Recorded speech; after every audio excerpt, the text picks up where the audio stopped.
عقل میں فتور ڈالتی ہے افیون بھی، حواس یہ ضائع کر دیتی ہے، اور اس کی بربادی یوں زیادہ بڑھتی ہے کہ اس کے پینے کے بعد اس سے جان چھڑانا مشکل ہو جاتا ہے اور جان کو آ جاتی ہے۔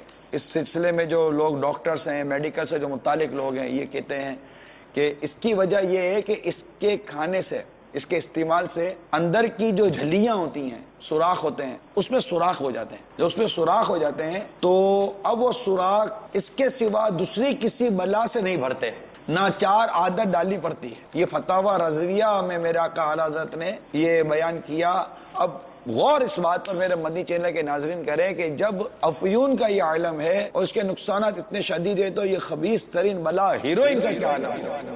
یہ کتنی مطلب کہ اپنی بربادیاں پھیلاتی ہوگی، اس کے بد اثرات کتنے زیادہ ہوں گے۔ تو اب آپ خود غور کیجئے، یہ اتنی بربادیاں لاتی ہیں، عقل کو، جسم کو، صحت کو، ہر چیز کو برباد کرتی چلی جاتی ہیں۔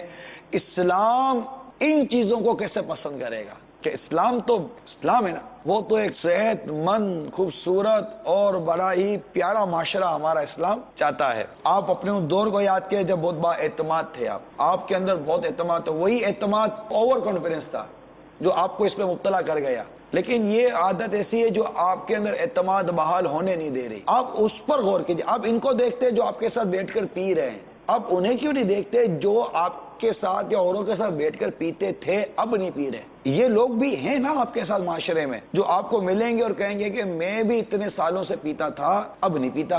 آخر اس نے بھی تو چھوڑی نا۔ دیٹ مینس یہ وہ عادت ہے کہ اگر آپ کوشش کریں، اپنا ذہن بنا لیں اور ذہن بنا کر اس پہ پختگی پیدا کریں، اعتماد پیدا کریں، بس نہیں پینا۔